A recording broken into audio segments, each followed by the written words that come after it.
Hello, everyone, and welcome back to a segment of creating awareness of what domestic abuse may look like. This week's topic is going to be about love after abuse. This is about dating again after you have left an abusive relationship. We'll start with a scripture, 2 Corinthians 6:14. Be ye not unequally yoked together with unbelievers. For what fellowship hath righteousness with unrighteousness? And what communion hath light with darkness? Falling in love again after you have survived making it out of an abusive relationship can be challenging. Depending on the severity of abuse and time spent in an adverse toxic relationship. Your mind can have you trapped in past experiences, unable to disassociate from someone else's actions of love displayed towards you. My fiance once said to me, I understand it must be challenging for you, Linda, to decipher whether or not a person means you well or harm. Because toxic abusers are future faking, love bombing, and manipulating women and men to serve their purpose to get out of the relationship what they want, which is usually to waste your time. So, here are some steps before you start dating after you have left an abusive relationship. The first step is heal from your past. You have to begin to deal with the traumatic experiences that you had in your previous relationship and work those out with a therapist, your healing journey, um, positive affirmations. But you really need to, talk to someone so that you can begin to process those steps so that you're not taking it into your next relationship. Learn the difference between abusive relationships and healthy relationships. That's one of the things that I have personally been doing, and actually, that's what created this whole awareness channel. Was I started looking up or researching, how not to be in another abusive relationship. So, learn the difference between an abusive relationship and what a healthy relationship looks like. And you can also reach out to your, friends or community, maybe someone that you admire that you feel they are in a positive relationship that you would like to learn more from. Trust your instincts.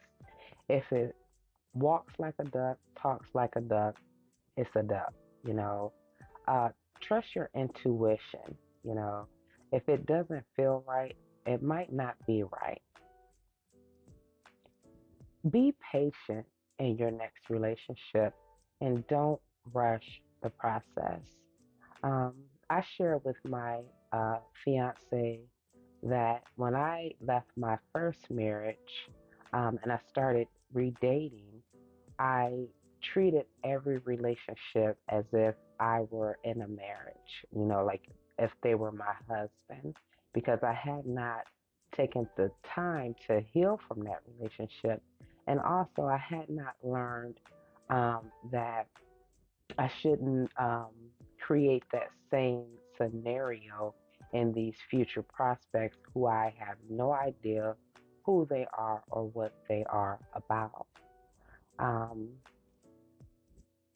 Another thing you can do is identify your triggers. Sometimes in new relationships, they may do something that you experienced in a previous relationship, with no harm to you. It may be a part of their persona, a part of their characteristic, and you may take it as, oh, wow, you're being just like my ex. I don't like this. I'm uncomfortable with this. I'm getting away from this. And in many cases, um, when you're identifying your triggers, you should also let that person know, like, hey, you said something or you did something that triggered me from a previous relationship. And I don't like the way it made me feel. And why did you do that? It's really about going into your next relationship with open communication. You want to be able to talk things out and grow through those things with your new partner. So, another thing you can do is prioritize your self care. If you feel that, maybe this new relationship is feeling overwhelming, you're uncertain, sorry guys, you're unsure, take a step back. Maybe not for a week or 2 months. I don't know long it takes you to just uh, re-identify. Why am I in this relationship? What about this person makes me happy or unhappy? Um, what do I need to change about myself? Maybe I am misunderstanding this person, or maybe this person is misunderstanding me. It's really a time of reflection um, when you take time out to prioritize your own self care. Reflect on, you know, whether or not moving forward is healthy or unhealthy, and make sure you communicate that at some point with your partner so that they're not feeling like they're feeling now neglected or unseen or unworthy because you haven't communicated it with them. Define the kind of relationship that you want to be in.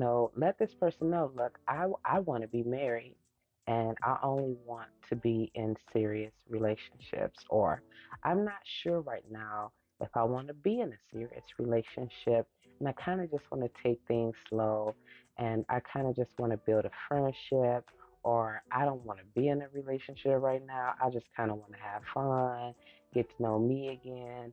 Um, just make sure that you define what kind of relationship that you want to be in. Healthy relationships make you feel loved, while abusive relationships make you feel loved sometimes. Okay? So keep that in mind.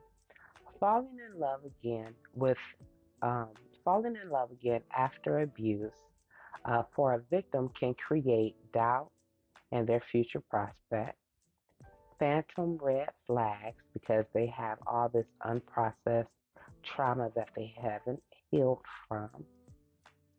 You may feel a sense of unworthiness due to low self esteem while re entering the dating scene. So keep in mind of how you feel moving forward in a new relationship.